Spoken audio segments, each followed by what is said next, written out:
और ये आपको मैंने बता दिया सेट्स क्या हैं, उसकी डेफिनेशन क्या है, roster form, set builder form, ये सारी बातें हो चुकी हैं। अब हम लोग जो है एग्जाम्पल 1 की तरफ चल रहे हैं। अब देखिए एग्जाम्पल 1 क्या कह रहा है। एग्जाम्पल 1 ये कह रहा है कि write the solution set of x square plus x minus 2 is equal to 0। तो एक क्वाड्रेटिक इक्वेशन आपको दे रखी है, x square plus x plus 2 minus 2 is equal to 0। और कह रहा है इसका सॉल्यूशन सेट लिखिए और किस फॉर्म में लिखना है, रोस्टर फॉर्म में लिखना है। तो डेफिनेट सी बात है, अब आप इसको सॉल्व कर सकते हैं। अब आपको वो मिडिल टर्म स्प्लिट से 10th की तरह पूरा दिखाना नहीं है, आप इसको जो है ओरली फैक्टराइज कर सकते हो। और आपको मैंने तरीका भी बता रखा है कि जैसे ही फैक्टर मिलते हैं तो हमें उसके जीरोज भी मिल जाते हैं, उसके रूट्स भी मिल जाते हैं, और सीधा आप इसको फैक्टराइज करके लिख सकते हो कि ये x minus 1 into x plus 2 ऐसा है, इज इक्वल टू 0। और यहाँ से आपको x की वैल्यू मिल गई 1 और माइनस 2, ठीक है, 1 और माइनस 2। तो अब आपको इसका क्या करना है, रोस्टर फॉर्म में लिखना है। तो रोस्टर फॉर्म में लिखने के लिए आप कोई कैपिटल लेटर से इसको नाम दे सकते हो। सपोज मैंने ए दे दिया, let A B the set of solution set of the above equation. तो अब करली ब्रेसेस में डाल के is equal to curly braces में डाल के 1 और सेपरेट कर देंगे इसे किससे, कॉमा से, ठीक है ना। और करली ब्रेसेस लगाना मत भूलिएगा। तो यही आपकी रोस्टर फॉर्म है। अब इसमें तो कोई दिक्कत ही नहीं है सर, ये तो बहुत इजीली समझ में आ गया। एग्जाम्पल 1 भी कर लिया, देखो हमने बातों में। अब सर पहली जो 4 एक्सरसाइज है इसकी 4 या 5 एक्सरसाइज जो ऐसी हैं, थ्योरी है उसमें। और जब तक आप सेट्स को प्रॉपरली जो है नहीं सीखोगे, आपको पूरे चैप्टर में दिक्कत आती रहेगी, पूरी बुक में। क्योंकि पूरी बुक की कहानी जो लैंग्वेज रीड करने की है, उसमें आधी जगह पे आप देखोगे कि सेट्स का यूज हो रहा है ना। पूरा फंक्शन भी इसी पे बेस्ड है। तो अब मेरा सवाल आपसे ये है, आपको समझ तो आ गया होगा, बहुत इजी लग रहा है अभी तक तो मेरा सवाल आपसे ये है कि सर ठीक है रोस्टर फॉर्म में लिखवा दिया, लेकिन इसकी सेट बिल्डर फॉर्म कहाँ है, सेट बिल्डर फॉर्म कहाँ है भाई, उसमें लिखने को क्यों नहीं बोला भाई। मेरा क्वेश्चन समझ में आया आप लोगों को? ठीक है यार, एक क्वेश्चन दिया था एग्जाम्पल 1, तो इसी में कह देता ना कि सेट बिल्डर फॉर्म बता दो। रोस्टर फॉर्म पूछ के चुप क्यों हो गया? अरे आवाज आ रही है, कुछ बोलोगे? यस सर, आ रही है। हाँ, तो सेट बिल्डर फॉर्म कहाँ है इसकी, वो भी तो पूछ सकता था, वो क्यों नहीं, उसको लिखने के लिए क्यों नहीं बोला? अरे सेट बिल्डर तो ऑलरेडी दे रखी है। क्वेश्चन क्या था उसका, क्या था क्वेश्चन? कह रहा write the solution set of the equation x square plus x minus 2 is equal to 0 in the roster form. तो यही तो सेट बिल्डर फॉर्म है, जो डेफिनेशन है उसकी। नहीं आया समझ में? इसलिए हाँ, तो अब समझ में आई बात।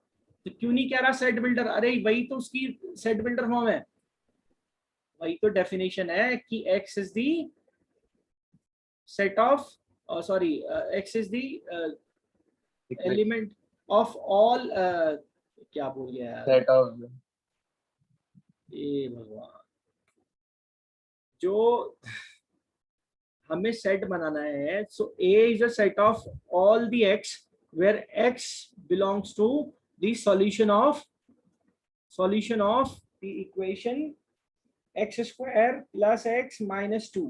तो यही तो हमारा सॉल्यूशन सेट था। जो सॉल्यूशन सेट हमें लिखना था वही तो इसकी सेट बिल्डर फॉर्म थी, मेरे कहने का मतलब ये। तो अब यहाँ पर जो है मेरे हिसाब से कोई इश्यू नहीं है। नेक्स्ट अगर आप देखें एग्जाम्पल 2, तो देखिए एग्जाम्पल 2 में क्या कह रहा है। एग्जाम्पल 2 में ये कह रहा है कि write the set of all x where x is a positive integer. देखो रीड कैसे करना है, इसे ध्यान से सुन लो। राइट द सेट ऑफ, अब सेट कैसा है, सेट ऑफ ऑल एक्स, ये जो x स्टार्टिंग में लिखते हैं ना दो डॉट बनाने से पहले, उसको ऐसे पढ़ते हैं all x, set of all x where x is a positive integer and x square is less than 40, roster form में लिखना है। तो अब जो x है वो x कैसा है, वो x जो है वो एक पॉजिटिव इंटीजर है,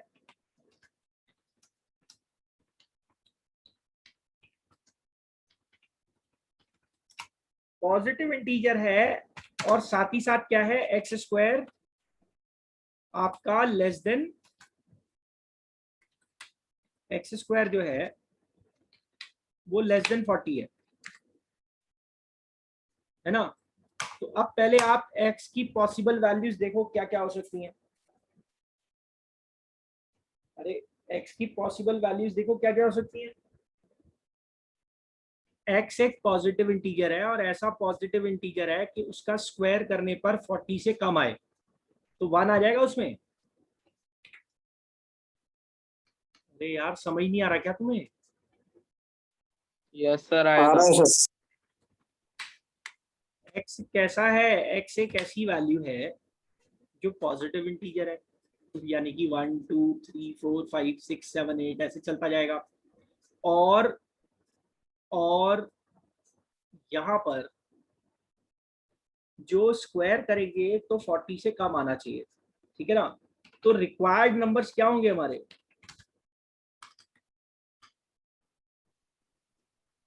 सर 1 2 3 4 5 6।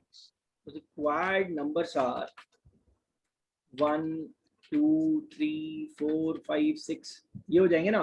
अब रोस्टर फॉर्म में लिखना है इसको, तो लिख डालो रोस्टर फॉर्म में। तो करली ब्रेसेस बनाओ 1 2 3 4 5 6, बस करली ब्रेसेस बंद, रोस्टर फॉर्म में जो है लिख दिया, क्या परेशानी है। अच्छा एक चीज और, ये मैं आपको पहले 10th में भी बता चुका हूँ। जैसे मान लो मुझे कोई इंटीजर का सेट मेरे को यहाँ पे लिखना होता, तो मैं ऐसा z लगाता इधर, ऐसा z लगाता इधर, करली ब्रेसेस लगाता, है ना, और कैसे दिखाता इसको, तो कंटिन्यूटी कैसे दिखाएं, तो कंटिन्यूटी ऐसे दिखाई जाती है डॉट डॉट डॉट, समझ पा रहे हो। जैसे मान लो अभी मैं z हटा के यहाँ पे नेचुरल नंबर का सेट लगा देता हूँ, तो अब मैं इधर दिखा रहा हूँ 1 2 3, अब ऐसा लिखते थोड़ी जाऊंगा, नेचुरल नंबर तो इनफाइनाइट तक जाएगा। तो ये जो इनफाइनाइट तक कंटिन्यूटी दिखानी है, बच्चे क्या करते हैं ऐसे डॉट डॉट डॉट डॉट लगा देते हैं, ऐसा नहीं करना है, खाली 3 डॉट मारने हैं। क्या करना है, 3 डॉट मारने हैं, करली ब्रेसेस बंद कर देना है। पॉइंट क्लियर हो गया। तो कहीं भी अगर ऐसा कंटिन्यूटी वाला कुछ आ रहा है तो 3 डॉट लगा के छोड़ देने का है, ठीक है। और अगर लास्ट का नंबर आपको मालूम है तो लास्ट का नंबर लिख देना है। जैसे मान लो अगर ये 50 तक जा रहा होता तो अपन यहाँ ऐसा 50 डाल देते। पॉइंट क्लियर हो गया। तो कंटिन्यूटी के लिए 3 डॉट मारने हैं, 3 से ज्यादा नहीं, 3 डॉट मारने। तो एग्जाम्पल 2 भी क्लियर है मेरे हिसाब से, कोई फाइट नहीं है। Let's move on to example 3। क्या कह रहा है एग्जाम्पल 3 में, क्या कह रहा है, कह रहा है right the set A is equal to 1 4 9 16 25 in set builder form। तो अभी अपने को क्या करना है, इसकी डेफिनेशन लिखनी है। तो अभी डेफिनेशन लिखनी है, तो सेट का नाम हमको मालूम है, सेट का नाम A है। तो अब A बताओ कैसा सेट है। तो A जो है वो ऐसे सारे एलिमेंट X का सेट है जहां पर X क्या है, X क्या है, तो X को डिफाइन करना है अब। तो अब मैंने आपको बोला कि सेट बिल्डर में जो डेफिनेशन है वो अपन चेंज कर सकते हैं, लेकिन उसका मीनिंग या पर्पस चेंज नहीं होना चाहिए, ठीक है ना। तो जैसे एक लैंग्वेज तो इसने साफ साफ लिखी हुई है कि x is the square of a natural number, x is the square of a natural number, किसी नेचुरल नंबर का स्क्वायर है, तो ठीक है होने दो। अब कोई बच्चा बोला सर मैं तो मैथमेटिक्स में ठीक ठाक हूं, तो मेरे को इसको थोड़ा तमीज से दिखाने का है, तो तमीज से दिखाने का है तो तमीज से दिखा लो क्या जाता है। तो x क्या है, set of all x where x is what. तो अब उसने दिखाया कि जो x है वो n स्क्वायर की फॉर्म का है, ठीक है। यानी कि अब वो जो पूरी लंबी लाइन थी कि वो परफेक्ट स्क्वायर है, किसी नेचुरल नंबर का स्क्वायर है, उसको पूरा लिखने की बजाय उसने मैथमेटिकली दिखाने की कोशिश की कि जो x है वो परफेक्ट स्क्वायर है। परफेक्ट स्क्वायर है बोले तो n स्क्वायर है, ठीक है ना। लेकिन अब सुनो कहानी, अब यहाँ पर n जो है वो तो पहले से डिफाइन नहीं है ना, n तो तुम अपने पास से कोई नया वेरिएबल ठूस रहे हो यहाँ पे। तो जो n आप यहाँ पर अलग से नया वेरिएबल दिखा रहे हो, उस n को भी आपको यहाँ पर डिफाइन करना पड़ेगा। समझ में आई बात? तो यहाँ पर आप क्या दिखाना चाह रहे हो कि जो n है वो n कैसा है, n नेचुरल नंबर है ना। तो जो n नेचुरल नंबर है उसके लिए अपने पास वो सेट बना हुआ है, n मैथमेटिकल सेट में अभी बताया मैंने। तो ऐसा दिखा देंगे कि जो n है वो बिलोंग कर रहा है, किससे बिलोंग कर रहा है, कैपिटल N से। कैपिटल N जिसका मतलब क्या है, अभी बताया था ना, नेचुरल नंबर होता है। Natural number. तो बस ऐसा करके दिखा दिया। अब आप ये समझो कि अगर वो छोटी छोटी बातें जो हमने पीछे करी, मैथमेटिकल सेट की, set builder form, roster form, अगर वो तमीज से हम लोग ना सीखें तो क्या हम इस तरीके की लैंग्वेज को रीड कर पाएंगे? पॉसिबल ही नहीं है। इसीलिए बच्चा फंसता है, वो कहता है यार ये क्या लिख दिया। अरे कुछ भी नहीं है, बहुत सिंपल है, हम कॉम्प्लिकेटेड बना रहे हैं इसको, है नहीं, बहुत इजी है। मैं कहता हूँ पूरी किताब ही फर्जी है। अब इससे ज्यादा बड़ा स्टेटमेंट मैं क्या दूंगा, बहुत इजी है भाई। सिंपल लैंग्वेज में समझो और आराम से सॉल्व करो। गिनती के गिने चुने सवाल हैं, टोटली पूरी किताब में अगर सारे फॉर्मूले सब बना दूं तो टोटली 20 25 30 चीजें आपको याद करनी होंगी बस, और इतना तो कर ही सकते हो, कोई बहुत ज्यादा तो डिमांड आपसे नहीं की। और वो भी इसलिए कि आप उसको किसी क्वेश्चन को आसानी से सॉल्व कर सको, इसलिए नहीं कि जो है हम उसको जो है ड्राइव नहीं कर सकते या हम उसको जो है याद नहीं कर सकते। वो आसानी से थोड़ा जल्दी हो जाएगा, आप सीधा अप्लाई करोगे आपका आंसर मिल जाएगा। तो ये थोड़ा सा वहां पे एडवांटेज रहता है, अदरवाइज उसकी भी मैं कहता हूँ जरूरत नहीं है। पॉइंट क्लियर हो गया भाई? एग्जाम्पल 4 पे आओ, फटाफट देखो यार, निपटा लें इसे। एग्जाम्पल 4 देखो क्या कह रहा है। एग्जाम्पल 4 में कह रहा है राइट दी सेट 1/2, 2/3, 3/4। अब आप देख रहे हो यहाँ पे जो ये फ्रैक्शंस लिखी हुई हैं, रैशनल नंबर्स लिखे हुए हैं। अब देखना है, सुनो मेरी बात, ये मत कर देना कि यहाँ पे मैं कह रहा हूँ रैशनल नंबर लिखे तो तुम क्यू से ऐसा रिप्रेजेंट करने की बात करो कि हम तो क्यू से ही दिखाएंगे क्योंकि रैशनल नंबर है। दिखा सकते हो लेकिन अवॉइड करो, क्योंकि क्यू जो है that is a general term for all the rational numbers, है ना। तो कोई और लेटर वेटर देके उसको रिप्रेजेंट करने की कोशिश कर लो। हालांकि जब इसने यहाँ पे लेटर लिखा ही नहीं है तो अपने को टेंशन लेने की जरूरत नहीं है, ठीक है। तो आप देख रहे हो कि यहाँ जो ये फ्रैक्शंस लिखी हुई हैं 6 फ्रैक्शंस, इसमें एक स्पेसिफिक फॉर्मेट आपको दिख रहा है। वो देखो फॉर्मेट कैसा है, जो न्यूमरेटर है वो डिनोमिनेटर से एक कम है, दिख रहा है? अरे यार जो न्यूमरेटर है वो डिनोमिनेटर से एक कम है ना, यस सर। है कि नहीं? तो उस न्यूमरेटर को डिनोमिनेटर से एक कम दिखाना है। इस तरीके से हमको यहाँ पर जो है डेफिनेशन इसको लिखकर यूज करनी है। तो आप सीधा बोलोगे कि ये जो सेट है इसको roster form sorry set builder form में अपन लिख रहे हैं, रोस्टर से सेट बिल्डर में जा रहे हैं। तो हम दिखा रहे हैं कि जितने भी एलिमेंट हैं वो सब एक्स से जनरलाइज हो रहे हैं, और जो एक्स है वो कैसा है। तो जो आप यहाँ पे एक्स देख रहे हो वो एक्स को ये दिखा रहा है कि n/n+1 है। तो जब उसने n/n+1 लिखा तो साफ साफ क्लियर हो गया कि ऊपर जो न्यूमरेटर है वो डिनोमिनेटर से एक कम है। अब फर्दर इसमें बात ये आती है कि अब जो मैंने n एक नया वेरिएबल इधर यूज किया है उसको तो मैंने अभी तक डिफाइन नहीं किया ना, तो उसको भी मेरे को भी क्या करना पड़ेगा, इधर डिफाइन करना पड़ेगा। बस इतनी सी बात है, थोड़ा तमीज से लिखना चाह रहे हैं तो लिख दे रहे हैं अपन, क्या दिक्कत है। तो n क्या है, n नेचुरल नंबर है। तो आप क्या कर सकते हो, आप इसको थोड़ा और सिस्टमैटिकली दिखा सकते हो, जैसे ऊपर दिखाया हमने कि n जो है वो बिलोंग कर रहा है नेचुरल नंबर से। बिलोंग के लिए मैं इधर ई डाल दे रहा हूँ, क्योंकि इधर ये कंप्यूटर में लैपटॉप का वो क्या नाम है, बिलोंग टू तो होता नहीं है, तो मैं इसको ई बना देता हूँ ऐसे।